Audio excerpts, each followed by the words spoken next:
저는 30대 직장인입니다. 다른 분들의 사연을 들어보면서 나도 기가 막힌 사연 하나 있는데 한번 들려드리고 싶다는 생각을 하고 있었어요. 그러다가 마침 휴가를 갖게 되면서 이렇게 사연을 써보게 되었네요. 저에게는 친오빠 한 명이 있습니다. 전 고등학교 때 엄마가 돌아가셨고 결혼을 하기 몇 년 전에 아빠가 돌아가셨어요. 오빠는 마지막 남은 제 혈육이었죠.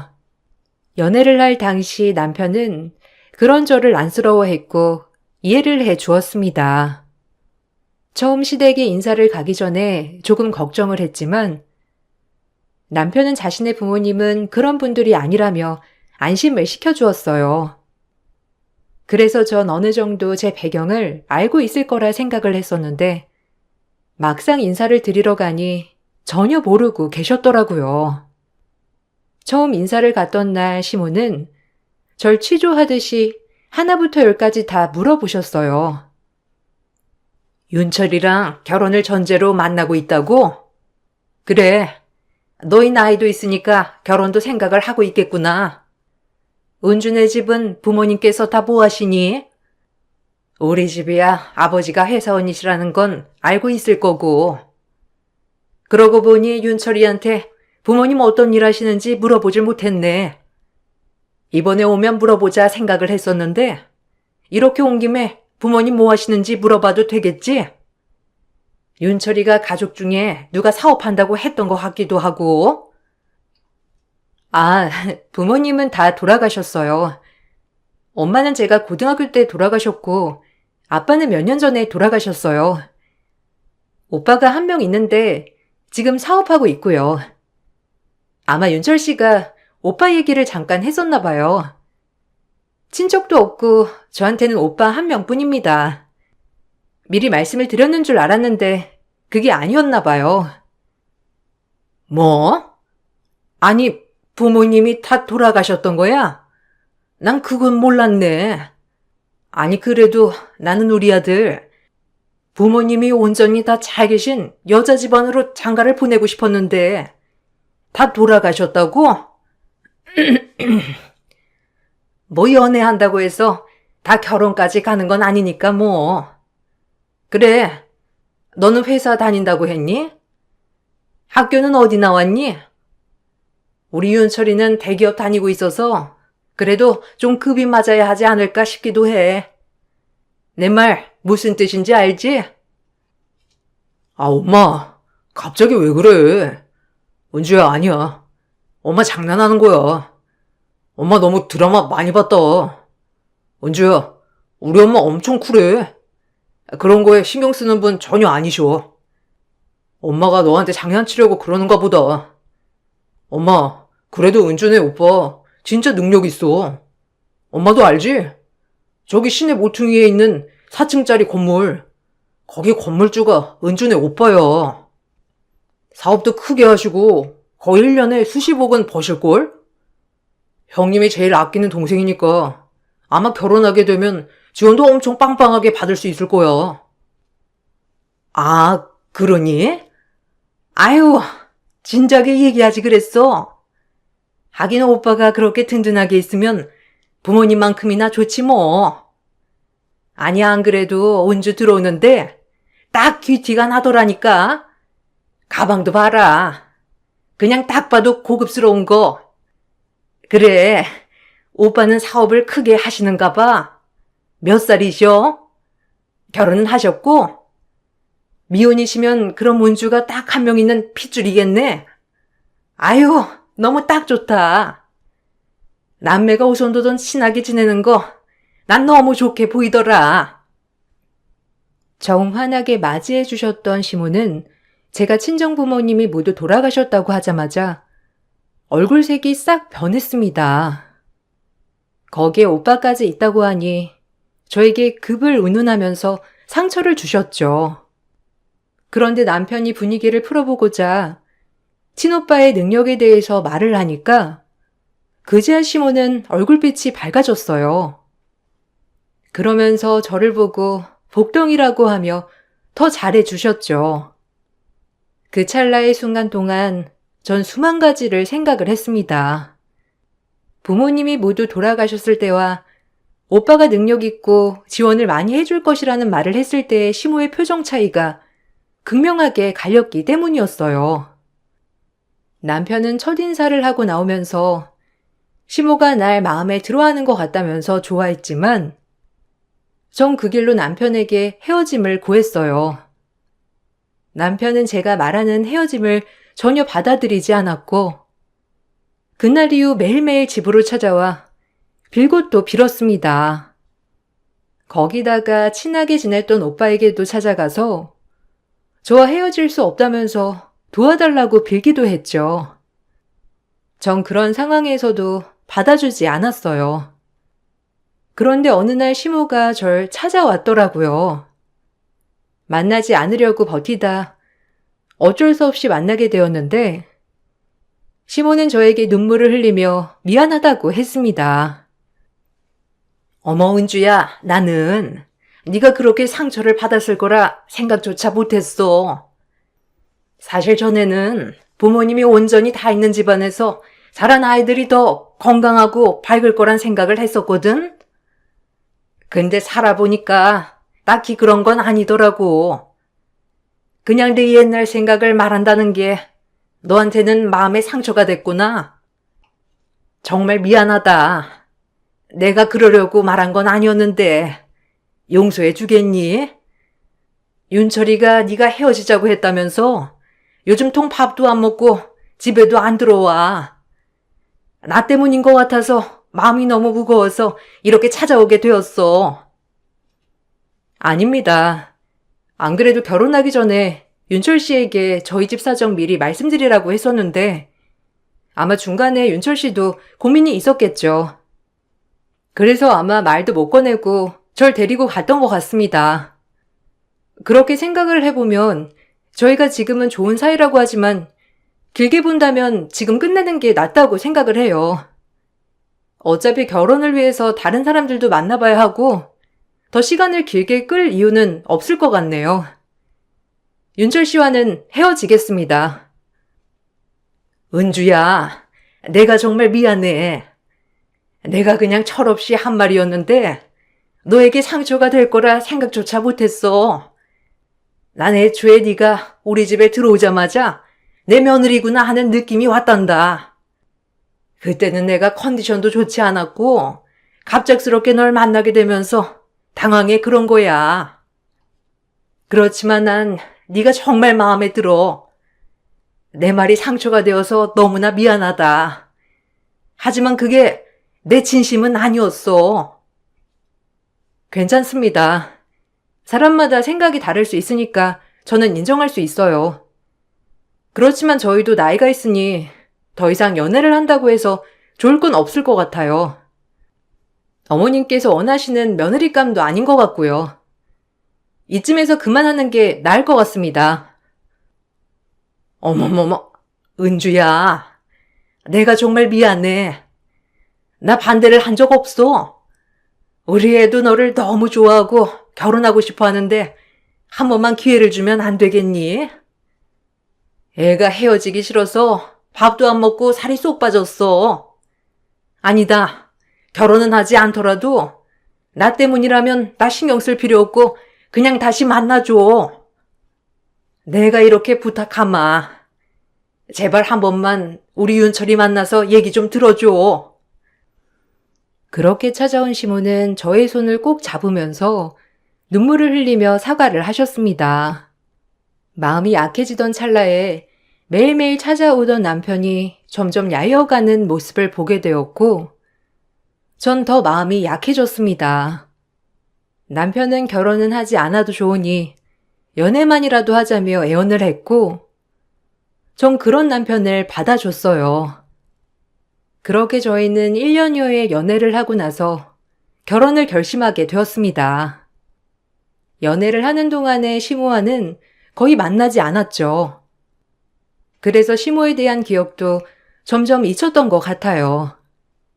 결혼을 결심하고 상견례를 하게 되었을 때 오빠는 저를 위해서 모든 상견례 자리를 준비해 주었습니다. 고급 한정식 집에 예약해 초대를 했고 식사 비용도 다 냈죠. 거기다가 결혼 선물로 집을 줄 거라며 이야기를 하자 시댁 식구들은 모두 너무나 좋아했어요. 지금 살고 있는 집을 저희 신혼집으로 쓸 수 있고 오빠는 사무실로 가겠다고 한 것이죠. 전 그런 오빠의 말이 고맙기도 했지만 마음이 아팠어요. 마냥 좋아할 수 없었음에도 시댁 식구들은 혹시라도 더 해주는 게 없을까 기대하는 눈치였습니다. 예, 거기 집이 몇 평이라고 했지? 그래도 가장 위층이니까 층간소음은 없겠네. 안 그래도 요새 집 구하기 어렵다고 하더니만 그래도 사돈께서 좀 더 신경 쓰셔서 신축으로 주시면 더 좋았겠지만 에이, 그래도 뭐 이 정도면 나쁘지 않지. 은주는 좋은 옷 받아서 좋겠네. 부모님께서 보시면 엄청 뿌듯해 하시겠다. 어차피 사돈이 쓰던 가구나 가전들은 다 놓고 갈 거 아니야? 네? 아, 그래도 오빠 사무실 간다지만 필요한 건 가지고 가야 하지 않을까요? 거기다가 저희도 신혼인데 필요한 물건들은 좀 사야죠. 안 그래도 저번에 물어봤는데 오빠가 아직 10년은 안 됐는데 마음에 드는 걸로 바꾸는 게 좋을 것 같다고 하더라고요. 낡기도 낡았고 다 오빠 취향이라서 다음에 은철 씨랑 같이 가가지고 둘러보려고요. 아니 얘, 오빠 쓰던 거 그냥 쓰면 되지. 무슨 또 돈을 쓰려고 그래? 그리고 사무실 들어가면서 바리바리 다 싸고 들어가려고 하면 오히려 더 힘들어. 그냥 가구랑 가전은 싹 다 놔두고 가라 하고 능력 있는 오빠가 다 새로 사면 되는 걸 무슨 힘들게 그렇게까지 하니? 어쨌든 가구랑 가전은 해결됐으니 그냥 결혼식만 하면 되겠네. 어머, 너무 좋다. 근데 사돈께서는 집 말고는 다른 건 안 챙겨주신다니? 그래도 하나밖에 없는 여동생 한 번뿐인 결혼식인데 신혼여행비나 이런 건 안 주시려나? 에이, 엄마. 집 받은 걸로 만족해야지. 그지, 은주야? 형님 사무실에서 생활하시려면 힘드시겠다. 당분간 우리 집에서 같이 지내는 건 어떠시냐 물어봐. 그래도 집이 더 낫지. 나야 뭐 상관없는데 형님은 불편하시려나? 그래도 형님은 능력 있으시니 사무실 가시더라도 금방 집 구해서 좋은 집으로 이사 가실 수 있을 거야. 그래. 너희는 너희 결혼식이나 신경 써. 뭔가 방도가 있으니까 나가셨겠지. 그리고 진명이도 이제 슬슬 바꿔야 하지 않겠니? 근데 아무리 세상이 바뀌었다고 하지만 이런 큰 건 보통 남자가 이름을 앞에 쓰는데 말이야. 그래도 은주네 오빠가 주신 거니 은주 이름으로 해야 하나? 근데 은주 이름보다는 우리 윤철이 명의로 하는 게 더 낫지 않겠어? 아직 결혼식도 하지 않은 상황임에도 불구하고 식 전부터 집에 대해서 이러쿵저러쿵 얘기하는 것을 보고서는 결혼에 대해서 고민을 많이 하게 됐죠. 그렇지만 오빠도 그렇게 제 결혼을 챙겨주고 도와주고 있는데 제가 갑자기 파혼을 결심할 수는 없었어요. 결혼을 하게 되면 앞으로 오빠는 사돈이니 더 어려워질 테고 조심할 거라 생각을 하고선 넘어가게 되었습니다. 그런데 결혼을 하고 나서는 시모의 태도가 더 노골적으로 변했죠. 결혼 전에는 은근히 뭔가를 요구하는 듯 했지만 결혼 후에는 마치 맡겨놓은 것처럼 대놓고 요구하기 시작했어요. 가장 먼저 말을 꺼낸 건 대학 졸업을 한 취업준비생 신우를 오빠의 사업체에 넣어달라는 것이었습니다. 거기 자리 딱 하나만 만들면 되는데 왜 안 된다는 거야? 아니, 넌 됐고 난 사돈한테 직접 물어볼란다. 그래도 사돈이 사장인데 사장 한마디에 딱 자리 나오는 거 아니겠어? 우리 딸 이제 대학 졸업해가지고 뭐든 다 잘하고 싹싹하게 할 수 있단 말이야. 이럴 때 회사 다녀야 하는 건데 요즘 불경기라 취업할 곳이 없다고 하니 어쩌겠니? 그래도 가족이 사업을 하니 거기라도 들어가는 수밖에. 어머님, 지금 필요한 자리도 없고요. 그리고 오빠는 그런 거 철저해서 절대 안 돼요. 지금까지 인맥으로 들어왔다고 한 사람 한 명도 없었어요. 아무리 제가 말해도 오빠가 거절할 거예요. 필요한 인원도 없고 아직 비수기라 인원 고용할 필요도 없고요. 어머님 자꾸 고집 피우시지 마시고 아가씨 취업 준비한다면서요. 그거 결과 나오면 다시 얘기해요. 취업 준비를 하면 뭐 할 거야? 붙어야 말이지. 얘가 성적도 좋고 얼굴도 반반하니 좋은데 취업이 잘 안 되니까 문제야. 네 오빠가 사장이니까 한 자리 마련해 줄 수 있는 거 아니야? 그리고 원래 가족이 일 못해도 가족 회사에서는 다 알아서 챙겨주는 거야. 누가 가족 회사에서 열심히 일하니? 네가 딱 눈치가 있었으면 우리 딸 졸업하기 전에 딱 자리 마련해 뒀을 텐데. 어머님, 취업은 그렇게 인맥으로 하는 거 아니에요. 이건 아가씨도 무시하는 거예요. 아가씨가 취업하고 싶은 것도 있겠죠. 다음에 혹시라도 공고 뜨면 아가씨한테 넣어보라고 말해볼게요. 근데 아가씨가 원하는 직종도 아니고 일도 전혀 다른데 별로 원하지도 않을 거예요. 저한테 말씀하셔도 소용없으니 그만 말씀하시고 오빠도 그만 찾아가세요. 시모는 신우 자리를 주라면서 저뿐만 아니라 직접 오빠를 찾아가서 부탁을 하기도 했습니다. 이런 소식이 들려오면서 전 오빠에게 미안하기도 하고 이런 시모를 막아주지 않는 남편이 원망스럽기도 했어요.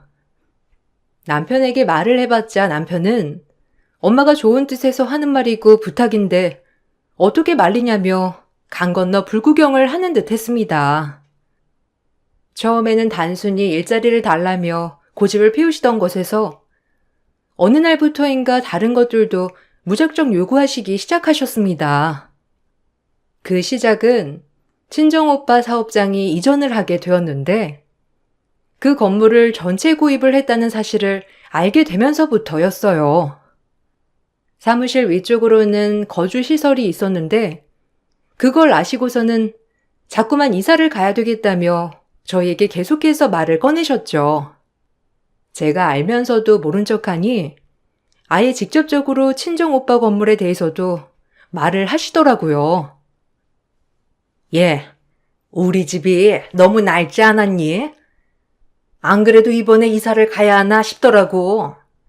외풍도 많이 들고 그렇다고 해서 세시도 새로 싹 다 갈기에는 비용도 장난 아니고 말이야.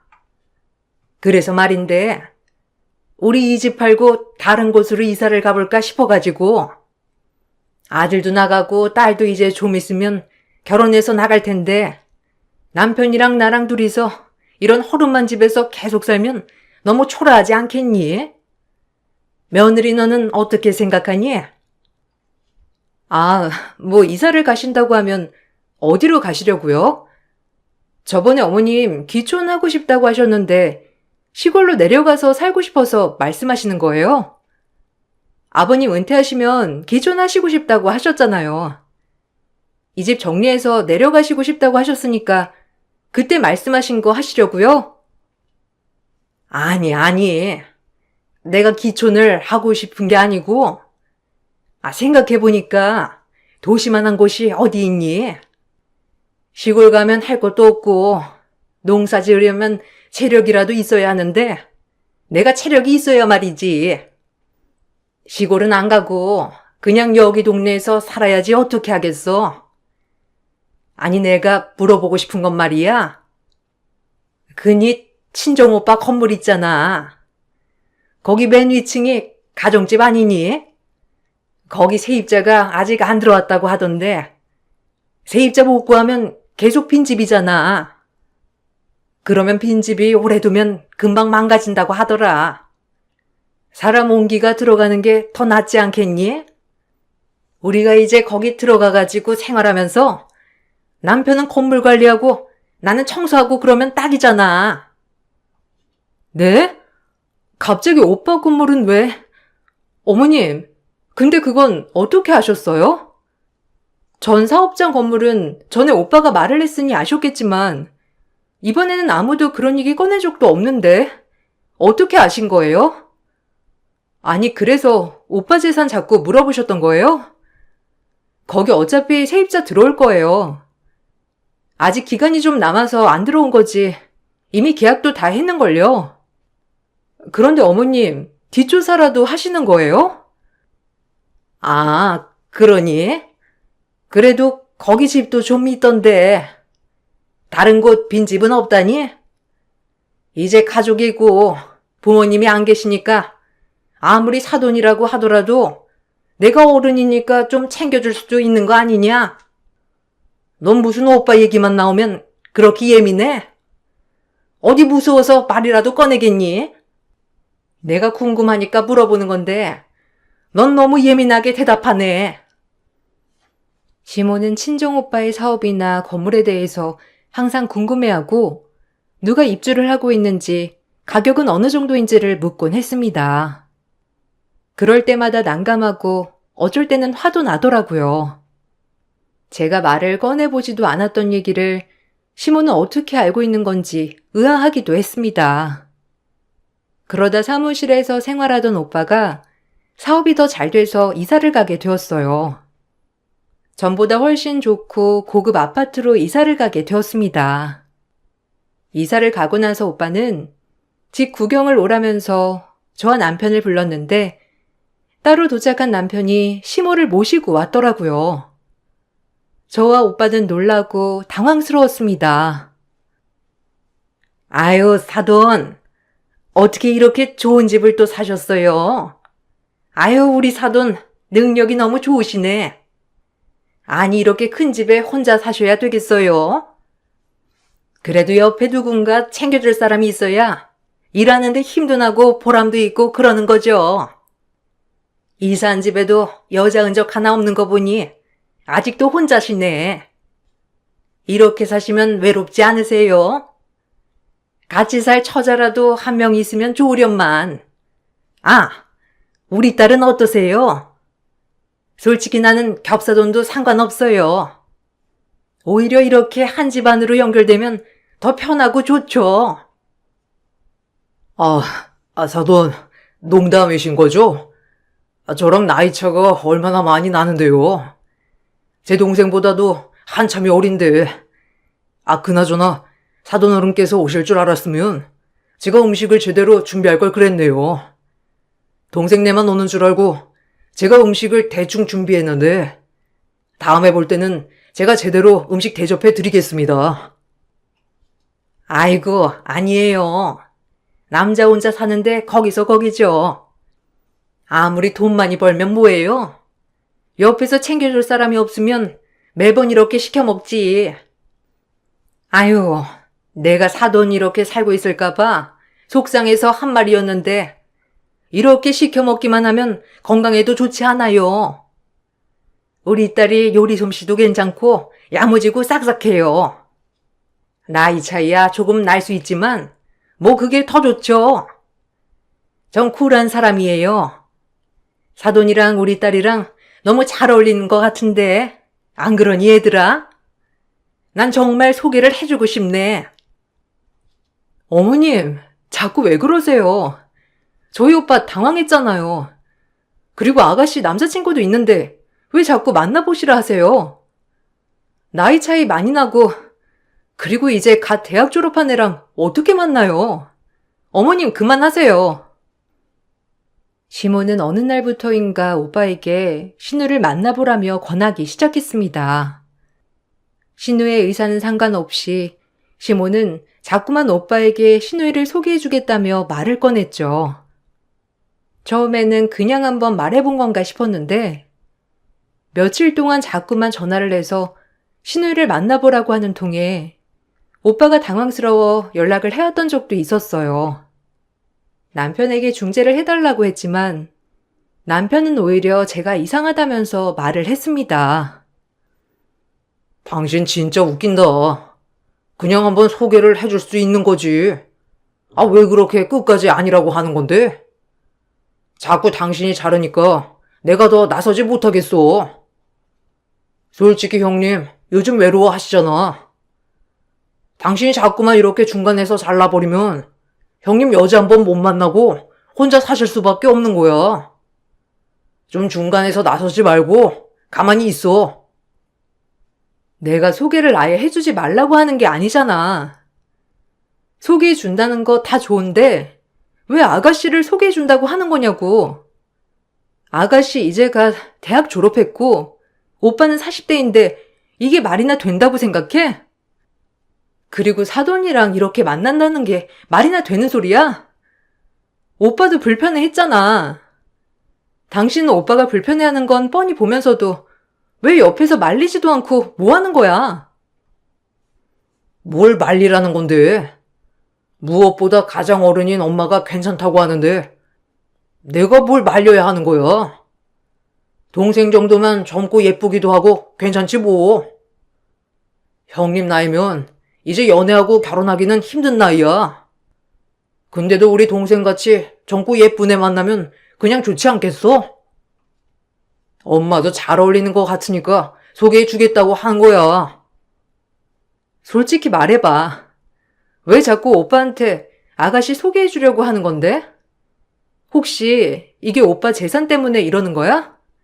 아, 오빠 재산 유산으로 안 넘길 거고 다 사회에 환원할 거래. 그리고 나도 그 재산 받을 생각도 없고 혹시나 그런 거라면 꿈깨. 오빠 죽기 전에 싹 다 정리해서 간다고 했으니까. 에이, 그건 아직 결혼도 안 했으니까 할 수 있는 말이지. 막상 결혼하면 형님도 자식한테 남겨주고 싶지 누구한테 주고 싶겠어? 그리고 형님이 결혼 안 하신다고 하면 당신이 유산 받아야지 뭐 하는 거야? 그걸 왜 당신이 안 받아? 아예 모르는 사람이 형님 재산 같이 나눠 쓰는 것보다는 이왕이면 아는 사람이랑 결혼해서 같이 쓰면 더 좋은 거 아니야? 마치 오빠의 재산을 자신들이 당연하게 받을 것 마냥 계획하는 것을 보니 어이가 없었어요. 이런 생각들이 더 커질 수 있도록 오빠의 사업은 날이 갈수록 점점 더 잘 되기 시작했습니다. 그러면서 시댁 식구들이 오빠에게 바라는 것들도 많아졌죠. 그러던 어느 날 친정 오빠가 갑작스러운 사고로 인해 중태에 빠지게 되었어요.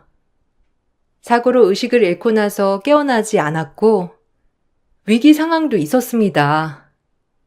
전 그 모습을 보고 큰 충격을 받았어요. 하나밖에 남지 않은 혈육을 잃게 될까 두려운 마음도 컸습니다. 그래서 정신없이 생활을 했고 회사에도 사정을 말해 휴가를 내기도 했죠. 전 매일매일 병원으로 향했어요. 오빠의 상태를 확인하고 또 확인했습니다. 그렇지만 일주일이 지나도록 오빠는 깨어나지 못했죠. 그동안 전 밥도 제대로 먹지 못하고 기력을 잃고 있었는데 시댁 식구들은 마치 오빠가 언제 죽는지 보러 오는 듯 왠지 모르게 기분이 들떠 보였습니다. 특히나 시모는 저만큼이나 자주 병원을 방문했는데 걱정스러운 얼굴 하나 없이 오로지 궁금한 얼굴로만 찾아오더라고요. 오늘 오빠 상태는 어떻다고 하디? 가망이 없다지? 아유, 안 그래도 내가 사고 났을 때 대충 들었거든? 근데 심하게 부딪혔나 보더라고. 아유, 이렇게 힘들게 너도 잡아두지 말고 얼른 보내줘. 네가 이렇게 붙들어두는 것도 누워있는 입장에서는 할 짓이 아니라니까. 네 욕심에 오빠 자꾸 붙들어 매지 말고 얼른 보내. 어머님, 어떻게 그런 얘기를 하세요? 그리고 아직 오빠 살아있어요. 호흡 못하는 것도 아닌데 왜 그렇게 말씀하시는데요? 아직까지 살아있는데 어쩜 그런 모진 소리를 하세요? 금방 깨어날 거예요. 위기도 다 넘겼다고 하고 의사 선생님 말로는 어제보다 더 나아졌다고 하니까 금방 괜찮아질 거예요. 그런 소리 하지 마세요. 그래도 그렇게 심하게 사고가 났는데 이렇게 하다가 갈 확률이 좀 높지 않니? 내가 그래서 생각하고 있는 게 있는데, 그니 오빠 차키랑 집키 좀 줘봐. 어차피 주인 없이 마냥 놀고 있는 거 아니냐? 사람 손길 안 닿으면 어떤 물건이든 다 녹슬고 망가지는 거야. 이렇게 그냥 둘 게 아니라 써야지. 어차피 사돈 가고 나면 다 네가 받을 거 아니니? 그럼 우리 같이 쓸 텐데 미리미리 좀 정리를 해두자. 뭐요? 진짜 지금 뭔 소리 하시는 거예요? 그만하세요. 오빠가 어딜 간다는 거예요? 지금 제정신이세요? 진짜 미치지 않고서야 여기까지 찾아와서 그따위 말을 하실 수가 있어요. 어머님이 하나밖에 없는 아들 저렇게 누워있다고 했을 때 제가 그렇게 말했어도 괜찮으시겠어요? 오빠 깨어날 겁니다. 회복하고 있는 사람한테 도대체 무슨 소리를 하시는 거예요? 그거야 두고 보면 알겠지. 딱 봐도 다시 일어나기 힘든 거 뻔히 보이는구만. 넌 쓸데없이 희망 잡고 있는 거야. 나중에 두고 봐라. 내가 한 말 오히려 도움됐다고 고맙다고 할 거야. 내가 널 위해서 해주겠다고 하는 건데 너야말로 무슨 소리니? 네가 여기서 이러고 있으면 우리 아들은 하루 종일 와이프 어디 갔나 걱정하고 눈치는 얼마나 보이겠어. 너는 오빠만 걱정할 게 아니고 네 남편을 걱정해야지. 내가 이런 말 한다고 해서 그렇게 도끼는 뜰 필요 없다. 너무 야박하게 굴지 말고 어차피 같이 쓰게 될 거 미리 쓴다고 생각해라. 이 미친 여자가 당장 안 꺼져? 내 눈앞에서 당장 사라져. 뚫린 입이라고 지금 말을 막 하는 거야? 내가 지금까지 얼마나 참았는데 당신 내가 경고했지? 그만하라고. 이 미친 아줌마가 내 눈앞에서 안 꺼지면 나 뭔 짓 할지 모르니까 당장 꺼져. 전 시모의 말을 듣고 더 이상 참을 수 없었고 그 앞에서 난리를 피우며 소리를 쳤습니다. 시모는 그런 저를 보면서도 눈 하나 깜짝 안 하고 가더라고요. 그렇게 그냥 가버린 줄 알았던 시모와 남편은 기어코 오빠의 집에 찾아갔습니다. 어떻게 알았는지 비밀번호까지 찾아서 들어갔더라고요. 낯선 사람들이 들어가는 모습을 보고선 관리사무소에서 저에게 전화를 해와 전 바로 경찰과 함께 오빠 집으로 찾아가게 되었습니다. 어머, 얘는 왜 경찰관 분들이랑 같이 오니? 아니 얘가 지금 지 오빠가 아파가지고 제정신이 아닙니다. 아 정말 죄송합니다. 시어미로서 며느리를 잘 챙겨야 하는데 저희가 앞으로 여기 들어와서 살 거거든요. 근데 며느리가 지금 제정신이 아니라 저랑 우리 아들이랑 와서 미리 청소를 해두려고 들어온 거예요. 얘, 뭐하니? 사실대로 설명 안 드리고. 뭔 헛소리야, 아줌마. 당장 여기서 나가. 왜 여기를 들어와서 산다고 해? 여기 우리 오빠 집이고 당신들 한 발자국도 들어올 수 없어. 어떻게 비밀번호 알아낸지 모르겠는데 당신이나 당신 아들이나 여기 들어올 권리 없으니까 당장 나가. 아니다. 경찰 아저씨, 이분들 잡아가세요. 여기 이분들 집 아니고 무단 침입한 거예요. 어머머, 얘가 왜 이러는 거야? 네가 지금 제정신이 아니구나. 네 오빠가 죽을 날 기다린다고 해서 너까지 지금 정신줄을 놓으면 어쩌자는 거야? 살 사람은 살아야지. 경찰관님, 이거 다 오해예요. 여기 제 오빠네 집인데 부모도 없이 남매 둘뿐이라 오빠 죽고 나면 여기 제가 받는 집이거든요. 그래서 어차피 들어올 집이니 제가 청소 좀 해주러 온 거예요. 이렇게 큰 집 청소하려면 얼마나 오래 걸리겠어요? 맞아요. 저희 엄마가 며느리 생각해서 온 건데 얘가 오해해가지고 그런 것 같아요. 여기까지 오셨는데 아유, 저희 무단 침입 아닙니다. 그러니 그만 가주세요. 저희끼리 오해 풀어보도록 하겠습니다. 변명은 경찰서 가서 해. 이미 CCTV에 당신들 무단 침입한 거 다 찍혔으니까. 비밀번호는 어떻게 알았니? 사고로 놓은 오빠가 알려주디? 당신 진짜 소름 끼친다. 내 앞에서는 아닌 척 하더니만 결국 오빠 재산 탐내고 있었네. 어이가 없어서. 이 사람들 싹 다 잡아가세요. 저 이 사람들 고소할 겁니다. 제가 고소를 할 거라고 말하니 시모는 바로 달려와 제 뺨을 여러 번 내리쳤습니다. 여기에 남편까지 합세해서 제 머리를 마구 때리기 시작했죠. 그 모습은 경찰들도 모두 목격했고 두 사람은 현장에서 체포되어 경찰서로 향했습니다. 끌려가는 와중에도 시모와 남편은 저에게 폭언을 쏟아냈어요. 전 이 상황을 증거로 이혼 소송도 하고 접근 금지 신청도 했습니다. 남편은 억울하다며 끝까지 항소했지만 무단 침입에 폭행까지 모든 처벌을 받게 되면서 이혼을 하게 되었어요. 이혼의 사유는 남편에게 있었기 때문에 위자료를 청구하게 되었고 재산 분할에 대해서도 주장을 했지만 분할 없이 남편은 몸만 쫓겨났습니다. 전 여기에서 끝내지 않고 보험 관련 일을 하고 있는 남편의 고객들 중 말하기 좋아하는 사람을 만나 이혼을 하게 된 이유를 상담하는 척 말하게 됐죠. 그동안 뻔뻔하게 오빠의 재산을 노렸던 것들이 남편 주변으로 다 알려지게 되면서 고객들이 떠나가게 되었다고 하더라고요. 좁은 지역사회에서 소문은 삽시간에 퍼졌고 결국 시부가 은퇴함과 동시에 시댁 식구들은 모두 강제 기촌행을 하게 되었습니다.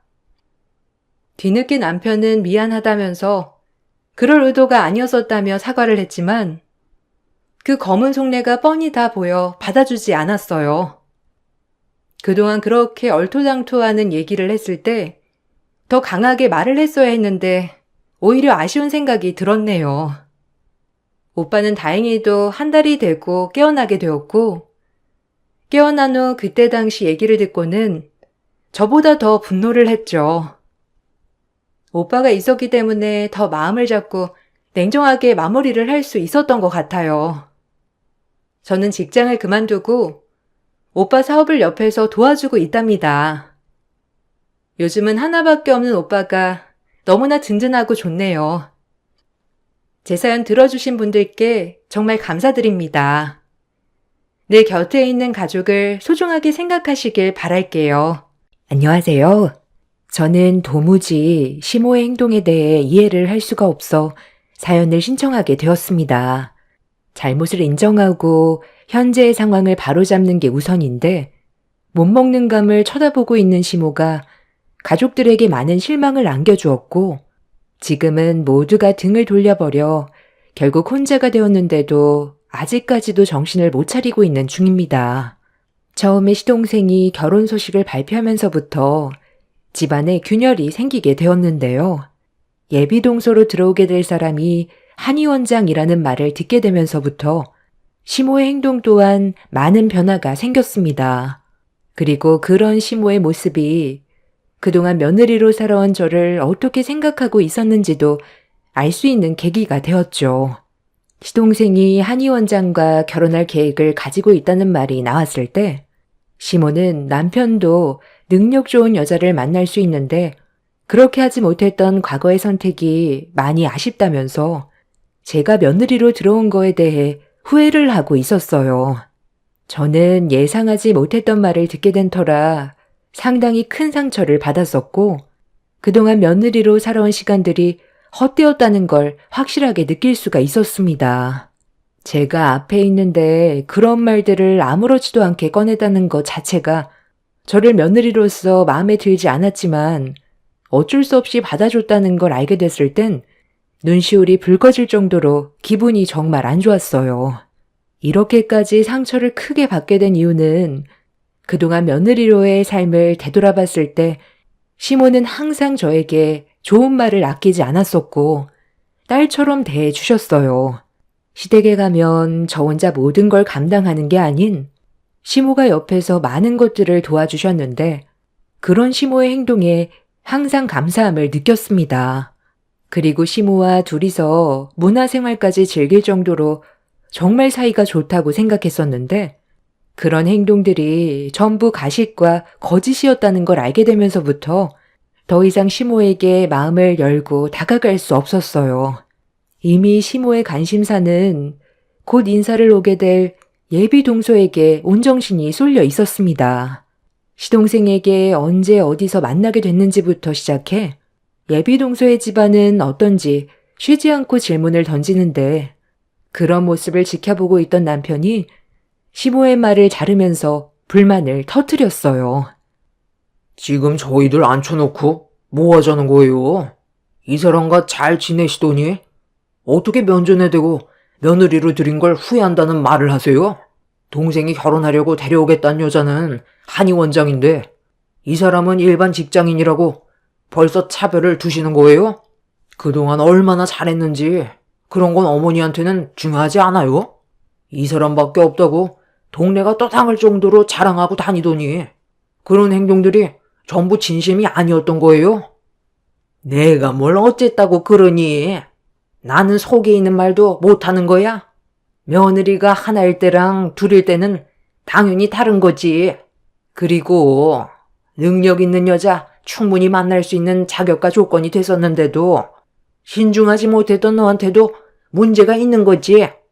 내가 처음부터 너희 둘이 결혼하는 걸 적극적으로 밀어준 것도 아니고 진지하게 생각해보라고 너한테도 몇 번이나 얘기했던 건 그래도 어느 정도 집안이 좋아야 우리 집안의 이미지도 좋아지는 건데 딱히 내세울 것도 없는 여자를 데려왔을 때 엄마가 느끼는 감정에 대해서는 조금이라도 생각은 안 해봤니? 너 혼자 좋다고 끝나는 문제가 아닌데도 그때 당시 너는 엄마 말 듣지 않고 결혼 강행했잖아. 마음에 들지 않아도 내가 지금까지 며느리와 좋게 지내려 했던 건 아쉬우니까, 이용해 먹기 딱 좋으니까, 그리고 심심하니까 데리고 있었던 것뿐이다. 시모의 말이 끝난 뒤 저는 더 큰 상처를 받았고 남편은 앞으로 들어오게 될 새 며느리와 잘 지내보라면서 자리에서 먼저 일어났어요. 저 또한 아무 말 없이 남편의 뒤를 따랐지만 시모는 신경조차 쓰지 않고 새로 들어오게 될 며느리에 대해 궁금한 점들을 물어보고 있었어요. 차에 올라탔을 때 뒤따라 나온 시부는 씁쓸한 얼굴 표정을 보이시더니 너무 마음에 담아두지 말라면서 말로만 저러는 거라고 애써 좋게 마무리 지으려 하셨지만 저희 부부는 시부의 말에도 서운함은 역력했어요. 그날 이후 남편은 제가 곁에 없어봐야 정신을 차릴 것 같다면서 당분간 연락하지 않고 지내는 게 좋을 것 같다고 시모에 대한 실망스러운 감정을 집으로 돌아가는 동안 계속해서 표출했어요. 그렇게 시모와 연락을 하지 않고 일주일 정도 시간이 흐른 뒤 주말을 하루 앞두고 시동생이 저희 집에 찾아왔어요. 저희 부부는 무슨 이유 때문에 왔는지 알고 있었지만 시동생의 부탁을 들어주기에는 안 좋은 감정이 풀리지 않아 쉽게 답을 주지 못했습니다. 그럼 평생 영 끊고 살 거야? 아, 형은 내가 결혼을 안 했으면 좋겠어? 나도 분위기가 이렇게까지 안 좋아질 거라곤 전혀 예상하지 못했다고. 아무리 화가 나도 이번 주말에는 꼭 와줘야 되는 거 아니야? 형수님도 함께 자리를 채워주셔야죠. 불만 같은 건 내일 다시 풀어도 되잖아요. 도련님이 결혼하는 건 당연히 축하받을 일이고 저희 또한 가족으로 들어오게 될 그분이 어떤 사람인지 확인해 보고 싶지만 괜히 또 갔다가 그때보다 더 크게 얼굴을 붉히게 될까봐 내키지 않는 건 사실이에요. 도련님도 그때 어머님이 잘못하신 걸 알면서도 아무 말도 하지 않았잖아요. 아, 그건 더 큰 싸움으로 번지게 될까봐 그런 거지. 저도 저희 엄마의 행동이 잘못됐다는 건 알고 있었어요. 형수님 마음 충분히 이해되고 지금 많이 힘들다는 거 알고 있는데요. 이 문제는 저희 엄마와 형수님과 둘 사이의 문제지. 제가 결혼하는 데 있어서 방해가 되면 안 되잖아요. 네가 결혼하는 건 당연히 중요한 일이지만 이번 같은 경우 우리가 꼭 참석할 필요는 없잖아. 앞으로 상견례도 있고 결혼식도 있는데 굳이 우리가 참석해서 분위기만 안 좋아진 것보단 너랑 재수 씨랑 단둘이 조용한 분위기에서 대화하는 게 훨씬 좋을 것 같은데? 그렇게 알고 그만 돌아가라. 시동생은 원하는 답을 듣지 못해서 기분이 안 좋았는지 얼굴을 붉히면서 불만을 한 차례 털어놓은 뒤 집으로 돌아갔어요. 저희 부부도 마음이 불편했지만 좋지 않은 감정 상태로 시댁에 가봤자 오히려 분위기만 망칠 것 같아 차라리 시간이 좀 더 흐른 뒤에 상견례만 참석하는 걸로 결정을 내렸는데 시동생이 집으로 돌아간 뒤 시모가 이런 상황을 전달받게 되었는지 남편한테 바로 연락이 왔는데 통화 연결이 되자마자 언성이 높아진 시모의 막말을 듣게 되었습니다. 너는 형이라는 게 생각이 그렇게 없니? 동생이 결혼하겠다는 여자를 처음으로 집에 데리고 오는 건데 얼마 전에 엄마랑 그런 일이 있었다고. 안 오겠다고 하면 동생이 입장이 어떻게 되겠어? 너희 집에 가서까지 와달라고 부탁을 했으면 일단 오고 나서 서로 안 좋은 감정에 대해선 나중에 풀면 되는 건데 너희들이 중요한 날에 오지 않으면 예비 며느리가 우리 집안을 어떻게 생각하겠니? 쓸데없는 말은 하지 않을 테니 와서 자리 좀 채우고 할 일도 많으니까 좀 도와주고 해라. 어머니는 동생 결혼만 중요하고 저랑 이 사람이 받은 상처에 대해서는 전혀 신경을 쓰지 않는 것 같은데 미안하지도 않으세요? 그동안 이 사람이 얼마나 많은 걸 챙겼는데 한의 원장이라는 한마디에 달라질 수가 있어요? 제가 오죽했으면 동생이 집에까지 찾아와서 자리 좀 채워달라고 했는데도 거절했겠냐고요. 남편은 제가 받았던 상처에 대해 화가 많이 났는지 시모에게 불만을 한가득 터뜨렸어요. 그렇게 남편과 언성을 높이면서 대화를 주고받다가 시모가 저와 통화 좀 해야 될 것 같다고 하길래 전화를 바꿨는데 제가 받자마자 쉬지 않고 쏟아낸 말에 기분이 확 상했어요. 제가 중간 역할을 너무 못한다고 말을 함부로 하시는데 도대체 뭘 잘못했길래 욕을 먹어야 하는지 모르겠더라고요. 그래서 저 또한 참고 있던 불만을 쏟아내 버렸습니다. 도대체 제가 뭘 잘못했길래 이런 대우를 받아야 하는 거죠? 지금까지 어머님 비위 맞추느라 고생한 건 저라고요. 며느리로서 그동안 정말 많이 노력했는데 결국 돌아오는 건 저를 며느리로 들인 거에 대해 후회한다는 말밖엔 없었잖아요. 그 말 한마디에 저를 어떻게 생각하셨는지 전부 알 수 있게 됐다고요. 그래서 안 올 거냐? 네가 마음에 들지 않는 점에 대해서 얘기 좀 할 수 있는 거지. 그 말 한마디 했다고 집안 분위기를 이렇게까지 안 좋게 만들어? 괜히 더 큰 문제 일으키지 말고 일단 이번 주말에 무조건 들리도록 해라. 네가 우리 집안의 며느리로 들어왔으면 아무리 문제가 생겼어도 해야 될 역할은 하고 나중에 다시 얘기하든지 해라. 더 이상 큰 소리 내는 거 싫으니까 이번 일만큼은 좋게 해결하고 너는 그날 나랑 따로 좀 다시 보는 걸로 하자. 알겠니? 시모와 문제가 생긴 걸로 시동생의 결혼을 망치지 말라며 주말에 무조건 시댁으로 내려오라고 단호하게 말한 뒤 전화를 끊어버렸습니다. 예비 며느리가 인사하려고 왔는데 쓸데없는 말을 하겠냐면서 저와 안 좋은 감정이 생겼던 건 나중에 다시 대화로 풀자면서 그렇게 마무리를 지어버렸습니다. 전화 통화하는 동안 시모에게 들었던 상처되는 말들에 대해선 미안하다는 말은 단 한 번도 듣지 못했고 시모는 무조건 일단 시댁으로 와서 얘기하자며 상황을 마무리 지어버렸네요. 남편의 깊은 한숨에서 느껴지는 고민은 저도 알고 있었지만 시동생이 결혼을 하고 싶어서 저희 집에까지 찾아와 자리를 채워달라고 부탁까지 했는데 무작정 무시하는 건 아닌 것 같아 어쩔 수 없이 시댁에 발을 들였습니다. 시모와의 문제 때문에 시동생에게까지 피해를 주고 싶지는 않았어요. 나중에 저희 부부가 참석하지 않았다고 평생 동안 안 좋게 얘기하실까봐 차라리 그냥 얼굴 비추는 게 뒤탈이 없을 거라 생각하게 된 거였죠. 그렇게 남편과 함께 시댁에 발을 들이는 순간 시모는 저를 급하게 주방으로 불렀어요. 한의 원장 며느리 들어온다고 정신없이 음식 준비를 하고 있었고 저는 옷도 갈아입지 못한 채 시모가 시키는 일을 도와가며 정신없이 음식을 만들었고 남편은 저 대신 아이들을 돌봐주었네요. 시모는 저에게 말보단 손짓으로 일을 시켰어요. 그날 하루가 마무리되면 시모와 단둘이 안 좋은 감정이 있었던 거에 대해 진지하게 대화하고 풀어가려 했었는데 그날은 저에게 평생 지울 수 없는 안 좋은 기억으로 남아버리게 되었습니다.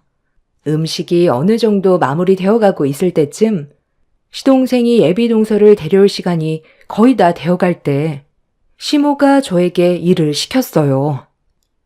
약속 시간 거의 다 되어가니까 음식 정리는 내가 할 테니 너는 나가서 마당 잔디 좀 깎고 있어라. 잔디가 너무 많이 자라 있으니까 발이 푹푹 빠지더라. 들어오다가 괜히 발이라도 삐끗하면 안 되잖아. 한두 번 해본 건 아니니 금방 할 수 있지. 마당 앞에 기계 있으니까 멀뚱히 서 있지 말고 서둘러라. 시간 없다. 네? 아니, 시간이 얼마 남지 않았는데 지금 잔디를 깎으라고요? 아까 들어왔을 때 보니까 크게 걸리적거릴 정도는 아니던데. 음식 준비하느라 땀도 많이 나고 옷도 못 갈아입고 있어서 잔디를 깎기에는 좀 무리가 있어요. 앞마당이 작은 것도 아니고 200평이나 됐는데 저 넓은 곳을 깎는 데만 시간이 얼마나 많이 걸리는데요. 나중에 그 일랑 도련님한테 부탁하면 편할 텐데 굳이 지금 할 필요 있어요? 시모는 할 수 있는 데까지만 하라면서 대문에서 현관문 앞에까지만이라도 서둘러 하라고 저에게 화를 냈어요. 이 문제로 괜히 얼굴 붉히고 싶지 않아 어쩔 수 없이 마당에 있는 잔디깎기 기계로 서둘러 마당을 깎고 있는데 그 순간 시동생이 예비동서와 함께 대문을 열고 집으로 들어왔어요. 시동생이 저의 만신창이가 된 모습을 보곤 당황해하고 있었는데 그 사이 시모가 현관문을 열고 시동생과 예비동서를 반갑게 맞아주었습니다. 저도 서둘러 옷을 갈아입고 준비를 해야 될 것 같아 따라 들어가려 했는데 예비동서와 눈이 마주쳐서 인사를 주고받으려던 찰나 시모의 한마디가 저를 충격에 빠지게 만들었어요. 시모가 저를 시댁 집안의 큰 며느리로 소개해 주는 게 아닌 정원사라며 집안의 음식이 식겠다고 시동생과 예비동서를 집 안으로 서둘러 밀어 넣었습니다. 시동생은 시모의 말에 당황한 표정으로 저를 바라보며 집 안으로 들어갔는데 기분이 상당히 안 좋았어요. 아침 일찍 시댁에 와서 힘들게 음식 준비하고 땀 흘린 상태로 잔디 깎아달라고 하도 그래서 어쩔 수 없이 마당 잔디를 깎았는데 그런 저를 보고 정원사라고 말을 했을 땐 엄청난 상처로 돌아오게 되었죠. 그때 괜히 온 것 같아 후회를 하고 있었는데 남편이 현관문으로 들어오는 저를 보곤 깜짝 놀라 어떻게 된 일이냐고 물어봤어요. 2층에서 애들을 돌봐주고 있었기 때문에 어떤 상황인지 전혀 알지 못했던 남편은 만신창이가 되어버린 저의 모습에 경악을 했어요. 화가 많이 난 얼굴로 시모에게 한마디 하려 하길래 남편의 팔을 붙잡았습니다. 시동생과 예비동서가 왔는데 분위기를 망치는 건 아닌 것 같아 나중에 다시 얘기하는 게 좋을 것 같다고 남편을 진정시켰어요. 그렇게 저는 급하게 옷을 갈아입은 뒤 서둘러 자리에 참석을 했고 시부도 시간 맞춰 집으로 들어와 모두가 식탁에 둘러앉아 식사를 시작했어요.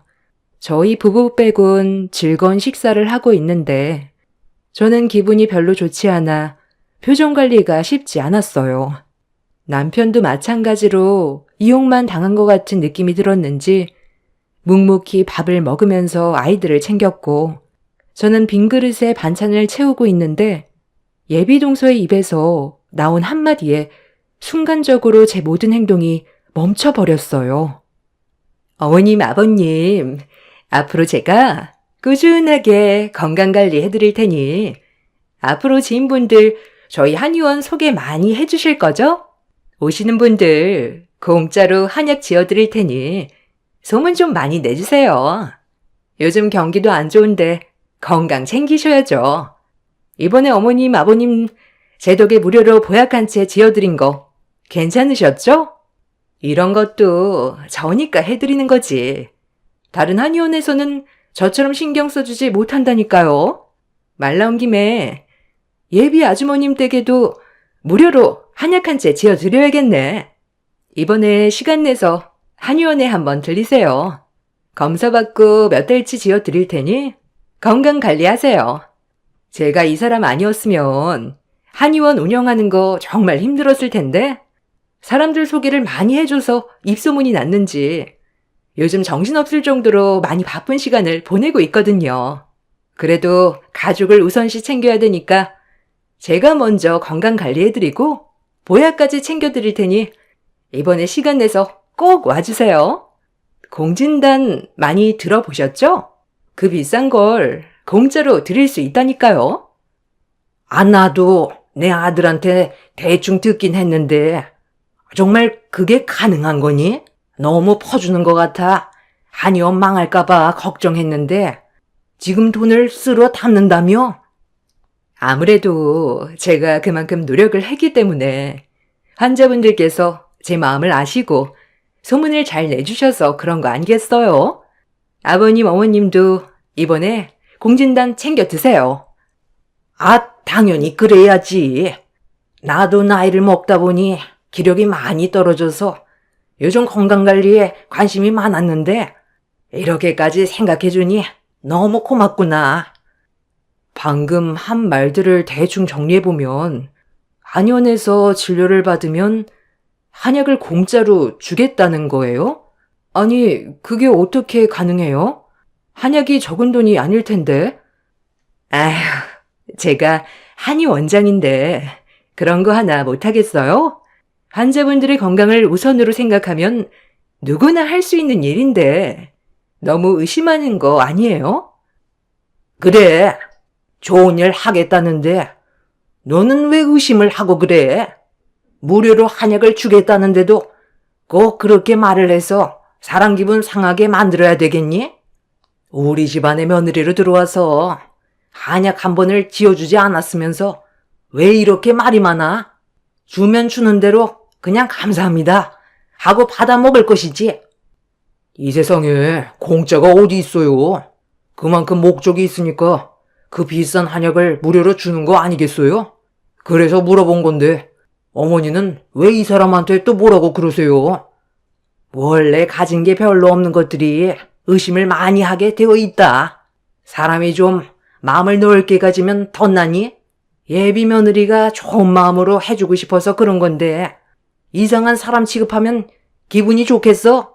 이러니 너희들이 항상 제자리인 거다. 발전을 하려면 그만큼의 투자를 해야 되는 거야. 뭘 모르면 가만히나 있어라.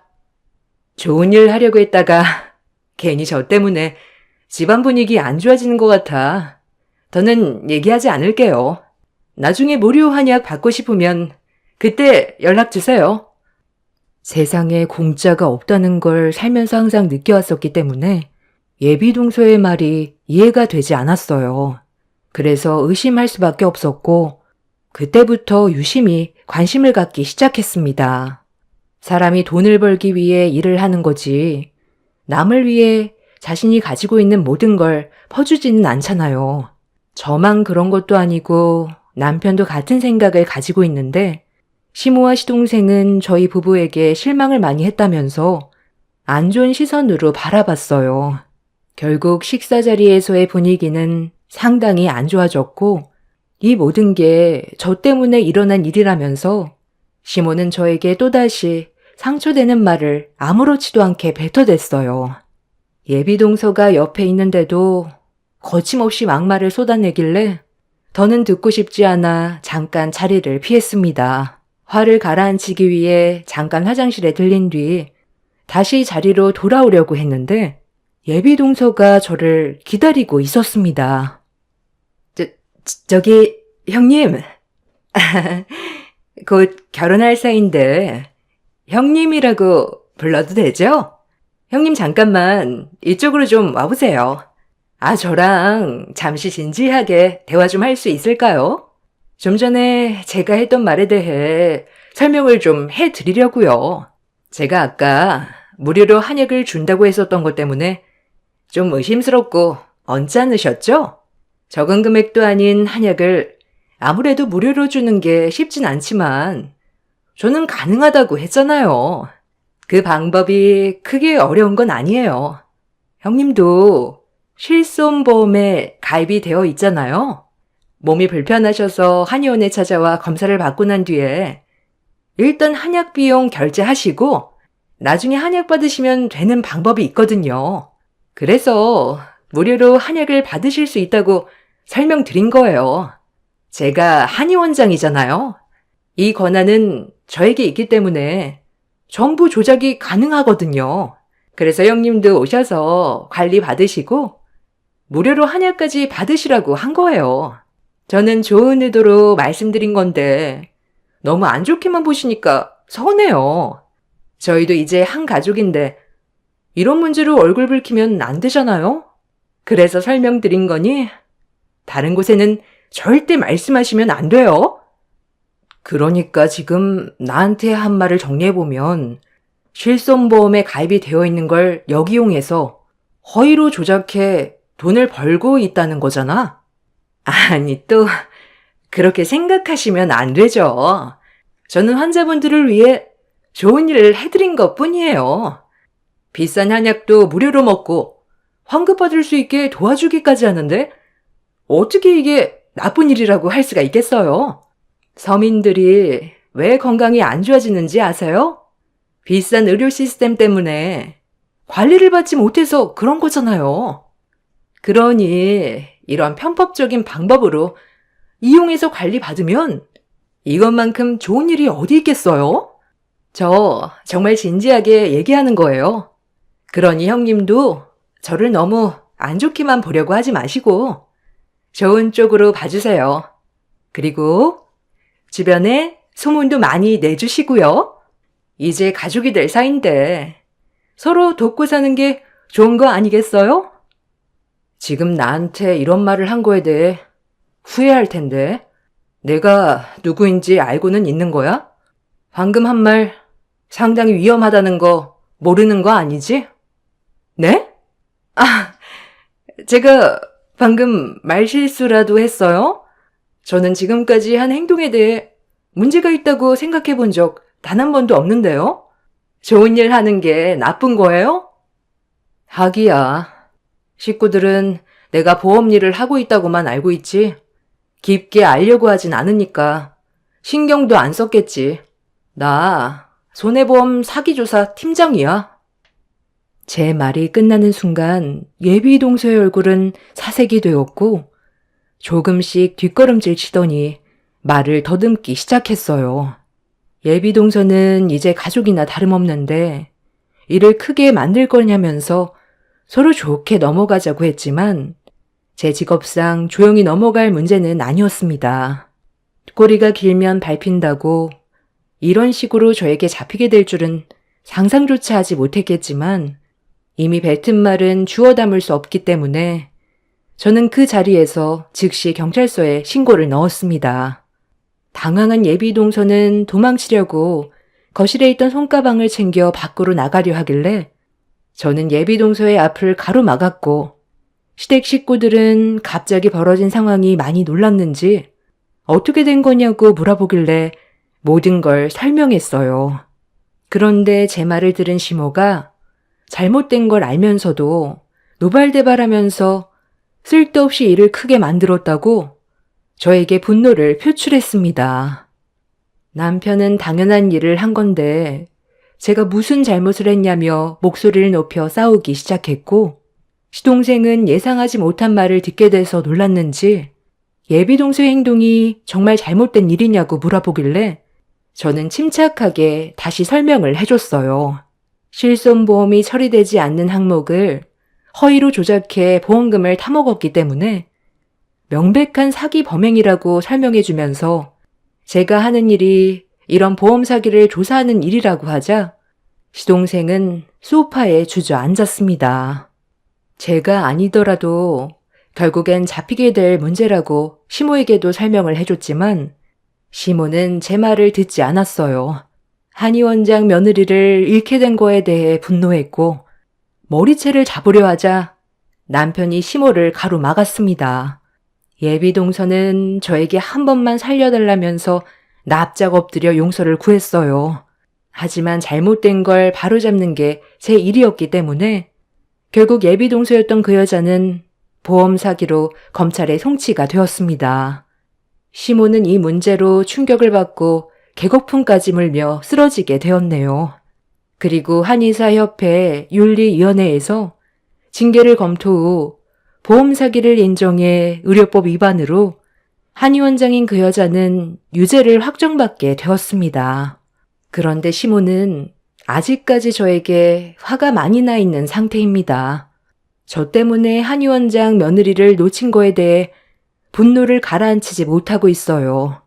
제가 이 일을 눈 감아줬어도 분명 다른 보험 사기 조사팀에서 나와 조사를 했을 테고 결국 처벌을 받았을 텐데 제가 개입을 했다는 거에 화가 많이 난 상태입니다. 시동생의 인생을 구한 게 저인데도 욕을 먹고 있는 현실이 참 안타깝습니다. 반대로 시동생과 시부는 저에게 고마워하고 있지만 시모가 하도 난리쳐서 한동안 시댁에 가지 않고 있는 중이네요. 어차피 이렇게 된 거 시모와 연 끊고 사는 게 좋겠어요.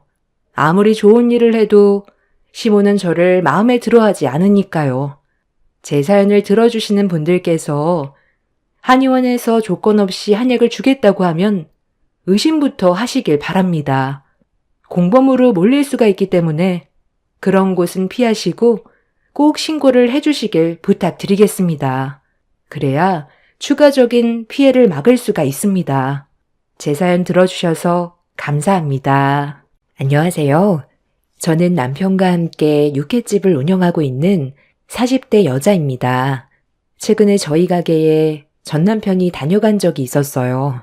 저희 부부가 며칠 동안 자리를 비울 수밖에 없는 사정이 있어서 직원들이 저희 대신 가게 문을 열고 장사를 했었는데 그때 전 남편이 육회집에 왔었고 저는 이 사실을 전혀 모르고 있었어요.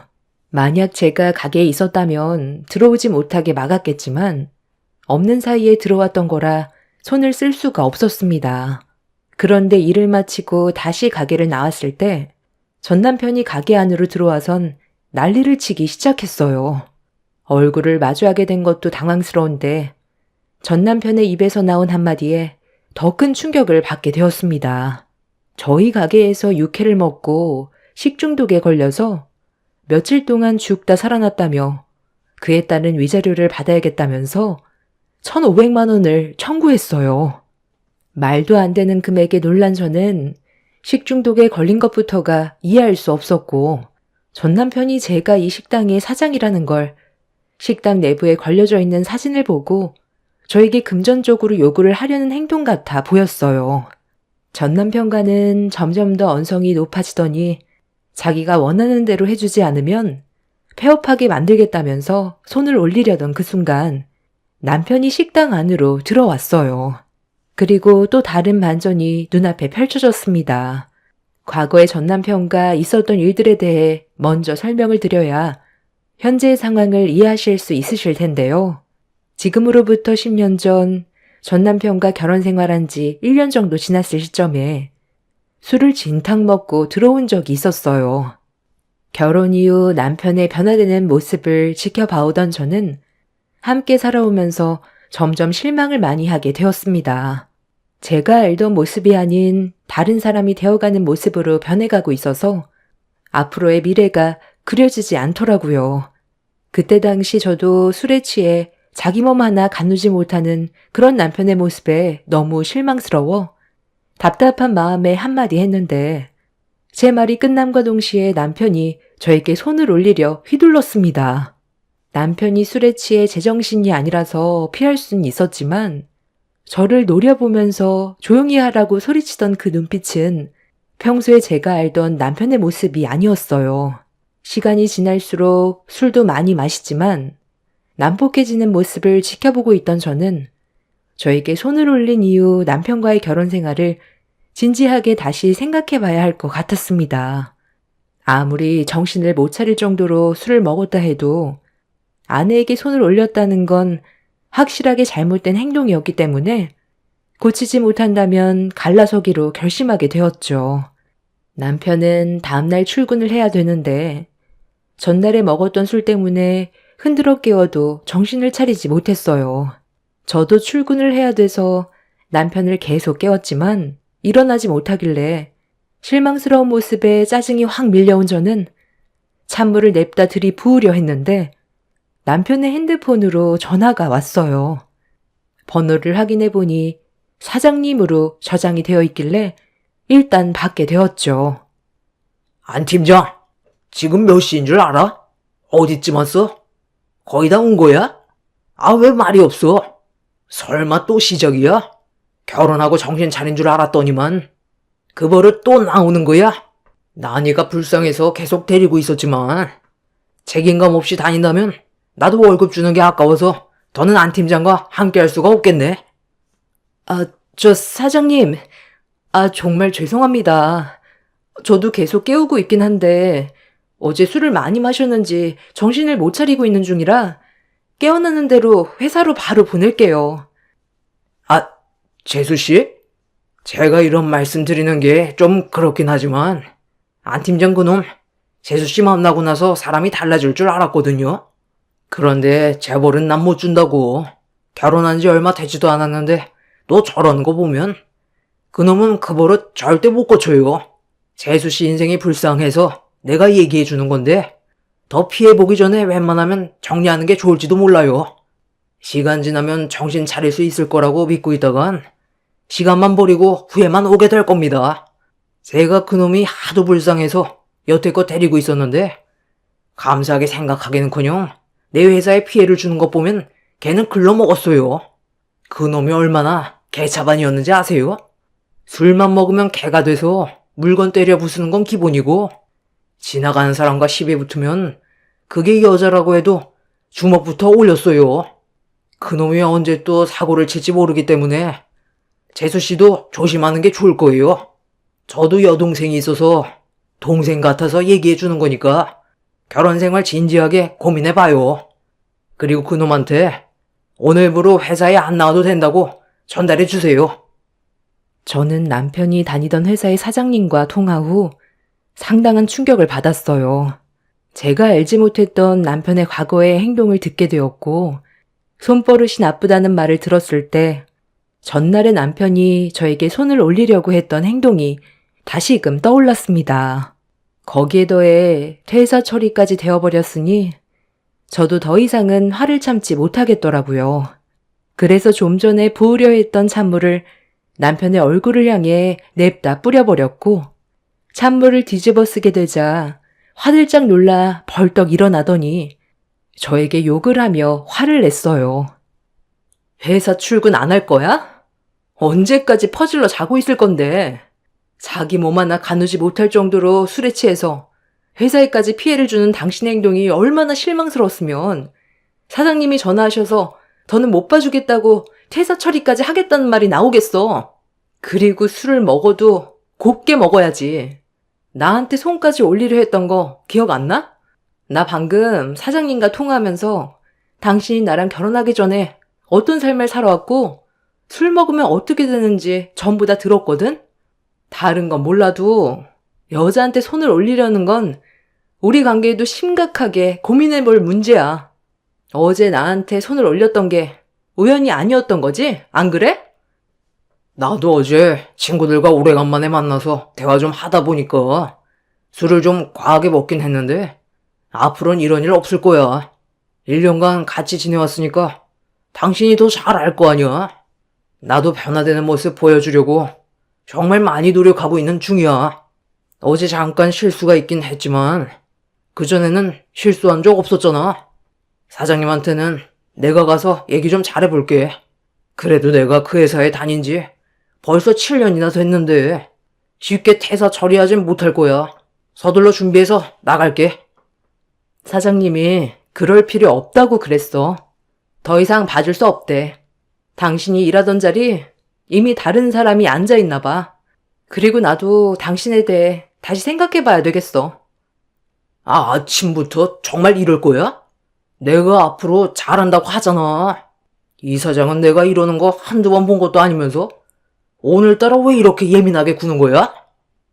남편은 회사 일부터 급하게 정리하고 오겠다면서 저녁에 다시 대화하자며 대충 옷을 갈아입은 뒤 서둘러 집을 나섰어요. 저도 그제야 출근을 할 수 있었지만 남편의 모습에 실망을 많이 했던 저는 앞으로의 미래에 대해 고민이 되었어요. 그렇게 힘든 하루의 시간을 끝내고 다시 집으로 돌아왔는데 퇴근하고 들어와야 될 시간이 한참 지났는데도 집에 들어오지 않더라고요.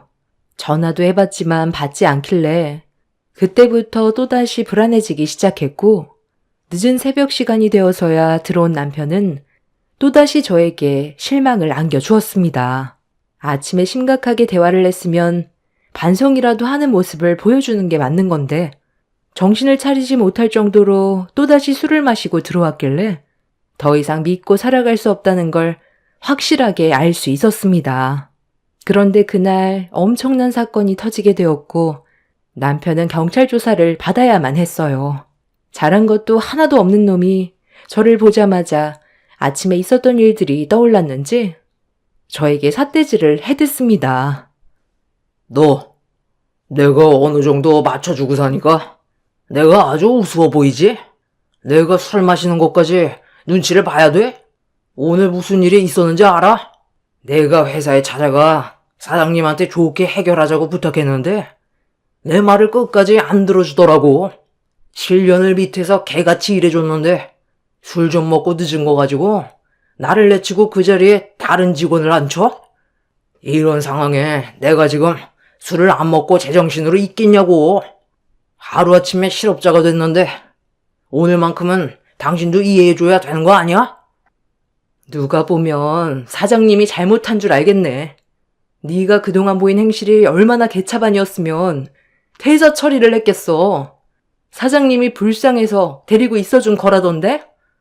일자리를 줬으면 감사하게 생각하고 똑바로 행동할 생각을 해야지.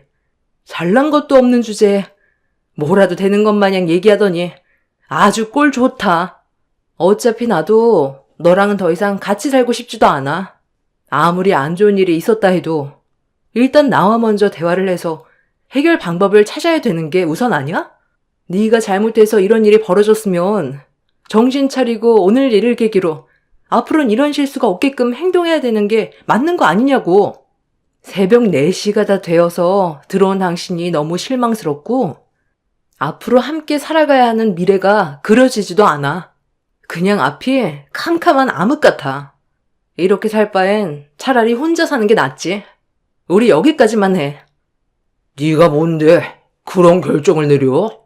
내가 이혼하고 싶다고 그랬어? 오늘 같은 날은 이해해달라고 했는데 너 지금 내 말 무시하냐? 눈 돌아버리는 거 보고 싶어? 왜? 술도 먹었고 기분도 안 좋은데 내가 심기를 불편하게 만들어서 화가 많이 났어? 그래서 뭐 어떻게 할 건데? 어제처럼 내 얼굴에 또다시 손을 올리려고? 남편은 제 말이 끝나자마자 눈에 보이는 물건들은 죄다 주워들어 조금의 망설임도 없이 저에게 집어 던져버렸어요. 남편의 돌발 행동에 당황해서 급하게 방으로 들어와 문을 잠갔는데 남편은 더욱더 난리를 쳤어요. 망치로 문을 때려 부순 뒤 방으로 들어오려 하길래 경찰서에 신고해서 도와달라고 요청을 했습니다.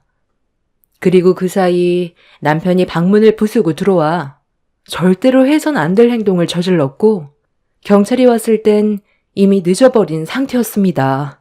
정신을 차리고 깨어나 보니 병원에 있더라고요.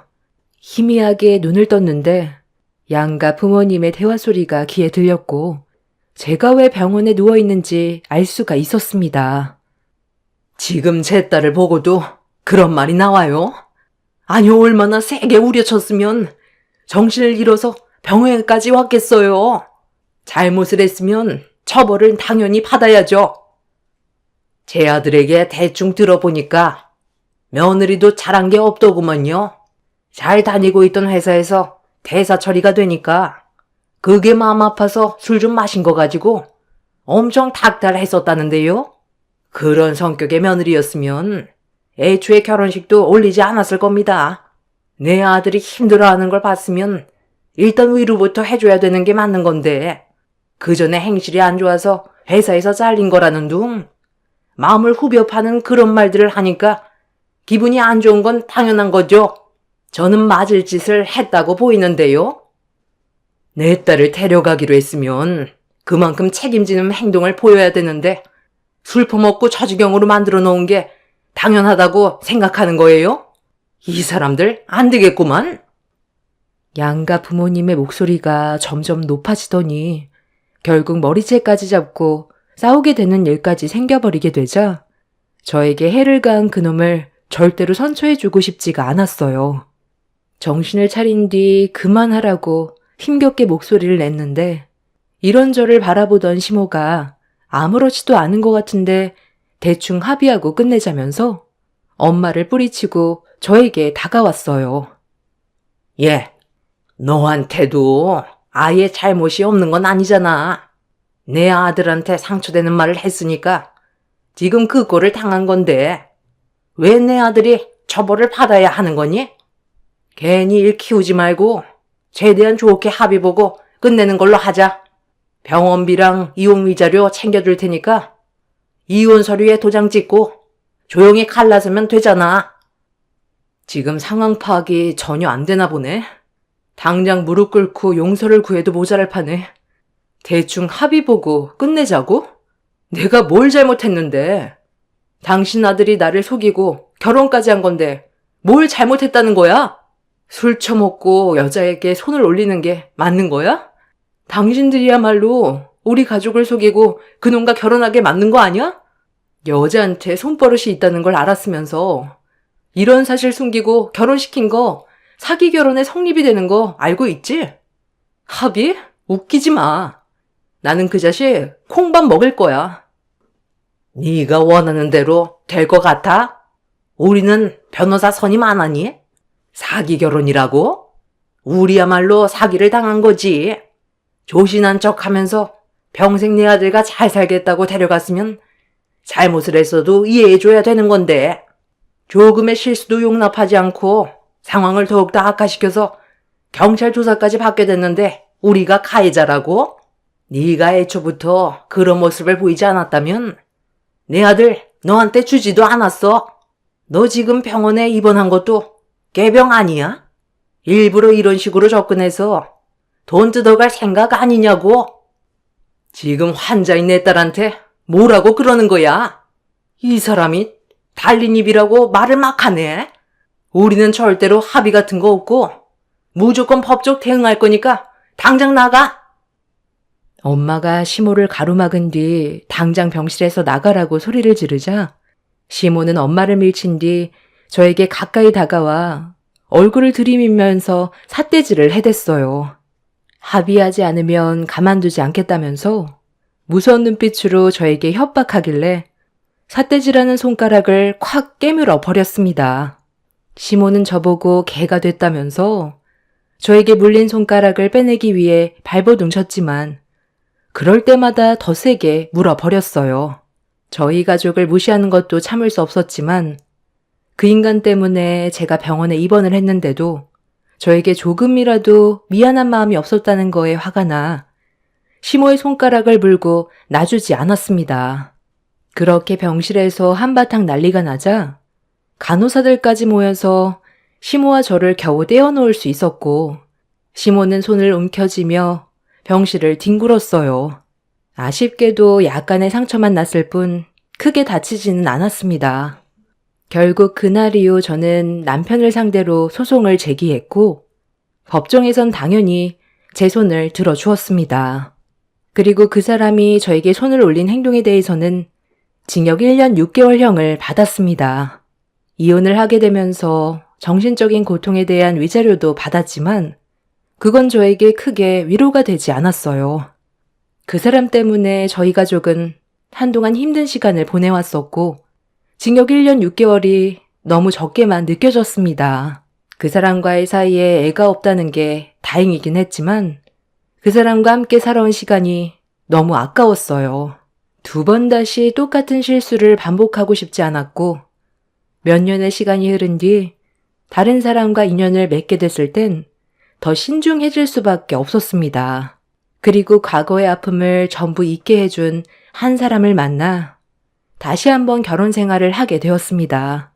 과거에 잠깐 스쳐 지나갔던 그 사람과는 하늘과 땅 차이였어요.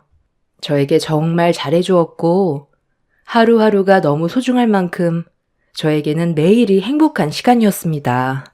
그렇게 아이까지 둘 낳아 열심히 살아가고 있었는데 전 남편과 이혼한 지 10년의 시간이 지나고 또다시 얼굴을 마주하게 될 거라곤 전혀 상상조차 하지 못했어요.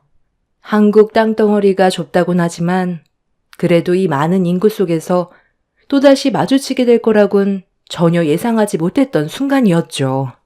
그것도 하필 저희 부부가 식당을 비운 사이 전 남편이 왔던 거였고 저희 가족 사진이 카운터에 걸려 있는 걸 보고 다시 한번 찾아와 행패를 부리기 시작했습니다. 앞서 설명드렸지만 저는 남편과 육회집을 운영하고 있어요. 한 자리에서 그래도 꽤 오랜 시간 장사했고 어느 정도 자리도 잡아 적지 않은 손님들이 찾아주셨어요. 누구나 힘든 시간들은 있지만 그래도 자리가 잡히니 저희 가족 부족함 없이 먹고 살 수 있을 정도의 매출을 올릴 수가 있었는데 전 남편이 저희 부부가 없을 때 육회를 먹고 돌아간 뒤 식중독에 걸렸다며 1,500만 원의 위자료를 청구했을 땐 너무 어이가 없고 기가 막혔습니다. 육회집이다 보니까 위생 관련해서는 철저했는데 식중독에 걸렸다는 말을 처음 들었을 땐 당황할 수밖에 없었어요. 문제는 전 남편이 육회를 먹었을 때 다른 손님들도 상당히 많이 다녀갔었는데 조금도 몸에 문제가 생겼다는 연락은 받아본 적도 없었습니다. 누가 봐도 전 남편이 제가 육회집을 운영하고 있고 장사가 어느 정도 잘 되는 걸 보고 돈을 뜯어내려고 계획한 걸로 보였어요. 그럼 지금 내가 거짓말을 한다는 거야? 내가 먹은 것만 문제가 됐겠지. 소주 한 잔 생각나서 오래간만에 육회집에 들렀는데 네가 사장이었냐? 너 때문에 내가 1년 6개월 징역살이 한 걸 생각하면 아직까지 화가 치밀어 오르는데 내 성격 모르는 거 아니지? 그때 여기서 육회 먹은 것 말곤 아무것도 먹은 게 없었다고. 식중독 때문에 며칠간 고생해서 내가 얼마나 힘들었는지 알아? 1,500만 원도 싸게 해준 거야. 앞으로 여기에서 장사 못하게 깽판 한번 쳐볼까? 내가 입 한번 놀리는 순간 여기 식당은 폐업이야. 좋게 말할 때 내가 청구한 위자료 당장 토해내. 장사 그만하기 싫으면 순순히 내놓는 게 좋을 거야. 네 놈은 그때나 지금이나 달라진 게 아무것도 없구나. 그래도 징역 살다 오면 정신 차리고 살 줄 알았는데 다른 가게에서도 이런 식으로 돈 뜯어먹고 살고 있었냐? 너한테는 땡전 한 푼 줄 수 없고 위자료를 받고 싶으면 우리 식당에서 먹은 육회가 문제가 있었다는 걸 확실하게 증명해서 다시 찾아와. 그럼 그때 다시 생각해 볼게. 이딴 의료 내역서 가지고 찾아오면 너한테 뭐라도 떨어질 줄 알았냐? 어느 누가 정신 나갔다고 1,500만 원을 위자료로 줘. 영업 방해로 신고하기 전에 그만 나가지. 말로 해선 안 되겠구만. 너 오늘 장사 다 한 줄 알아? 원하는 조건 맞춰주지 않으면 너희 가게 망하게 한다고 내가 분명 얘기했을 텐데. 전 남편은 제 얼굴을 청구서로 후려친 뒤 더 이상 장사하지 못하게 만들 거라면서 홀에 있는 테이블과 의자들 전부를 다 때려 부수기 시작했어요. 10년 전보다 지금 이 상태가 훨씬 더 심각해 보였습니다. 이미 전 남편은 알코올 중독에 빠져 있는지 10년 전보다 얼굴 상태도 안 좋아 보였고 옷차림 또한 지저분한 게 언제 씻었는지 모를 정도로 위생 또한 상당히 안 좋아 보였어요. 분노를 제어하지 못하는 모습이 식당 CCTV에 전부 녹화가 되고 있는 줄도 모르고 식당 내부를 전부 다 때려 부쉈습니다. 저는 직원에게 경찰서에 신고해달라고 부탁했고 전 남편의 행동을 지켜보고만 있었습니다. 경찰이 오기 전까지 상대하고 싶지도 않았어요. 그렇게 혼자서 한참 동안 난리를 치던 전 남편은 거칠게 숨을 고르면서 저를 노려보고 있는데 식당 안으로 들어온 남편이 전 남편과 얼굴을 마주했는데 난장판이 되어버린 식당을 한번 훑어보더니 전 남편에게 달려가 조금의 망설임도 없이 주먹을 날렸습니다. 너, 나 기억 안 나냐? 얘 봐라. 나를 완전히 잊어버린 것 같네? 8년 전에 그 일을 나는 지금도 잊지 못하는데 너는 나를 잊어버리면 안 되지. 내 눈 똑바로 봐봐. 야, 나는 아직까지 너 이름도 기억하고 있어. 안상태. 내가 처음 오픈한 가게에 와서 결국 폐업까지 하게 만든 개 같은 놈. 내가 그런 적이 있었나? 나는 오늘 그쪽을 처음 보는데 나 때문에 폐업이 되거나 장사가 안 된 식당들이 한두 개가 아니라서 나는 네가 누군지 모르겠다. 네가 그때 내 식당에서 밥 먹고 간 뒤로 식중독에 걸렸다며 위자료 청구했었잖아. 나는 그때도 네가 거짓말을 하고 있다는 걸 알고 있었지만 좋게 넘어가려 했었어.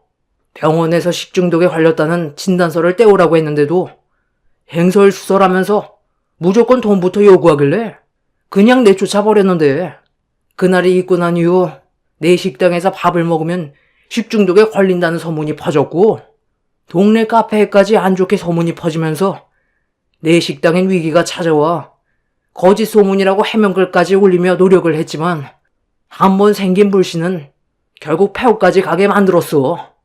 나는 그때 우리 가게에서 음식을 먹고 복통 유발되었다는 진단서에 적혀있는 이름 석자 안상태를 지금까지 기억하고 있었는데 너는 내 인생을 망쳐놓고 잊어버리고 살고 있었냐?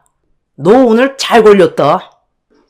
남편의 과거에 대해 그날 처음 들었는데 전 남편과 지금 현재 남편이 과거에 문제가 있었다는 걸 알게 됐을 땐 저 또한 상당히 큰 충격으로 다가왔었어요. 두 사람이 서로 몸싸움을 벌이던 사이 경찰들이 들어와 겨우 중재를 시켰고 전 남편이 저희 가게로 찾아와 행패 부린 거에 대해선 법으로 진행을 했어요. 전 남편에 대해 경찰 조사를 하면서 알게 된 건 저희 식당 말고도 다른 식당에서도 비슷한 사건으로 피해를 보게 된 사람들이 꽤 많았었고 이런 사실을 알게 된 남편은 피해받던 식당 사장님들을 한데 모아 집단 소송을 진행했습니다. 전 남편에게 받은 피해에 대해 손해배상 청구를 하는 게 아닌 두 번 다시 사회에 발도 들이지 말아야 한다면서 합의는 아예 생각조차 하지 않았습니다. 집단 소송을 받게 된 전 남편은 징역살이는 하고 싶지 않았는지 다음부터는 정신 차리고 똑바로 된 인생을 살아가겠다고 반성하는 모습을 보여줬지만 그것 또한 가식인 걸 저는 알고 있었습니다. 남편과 다른 사장님들 또한 조금의 선처도 없이 합의는 하지 않았고 결국 전 남편은 이 문제로 2년 동안 징역살이를 다시 하게 되었네요.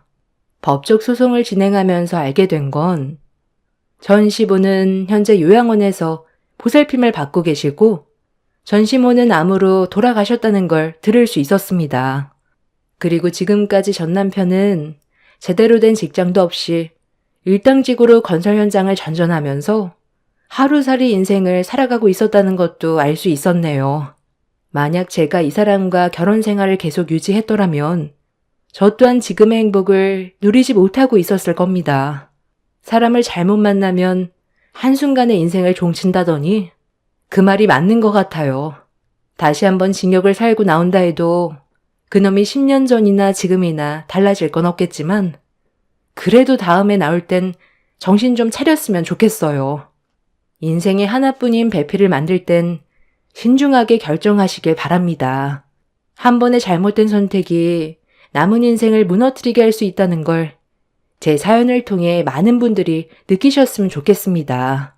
추운 날씨 건강 유의하세요. 제 사연 들어주셔서 감사합니다.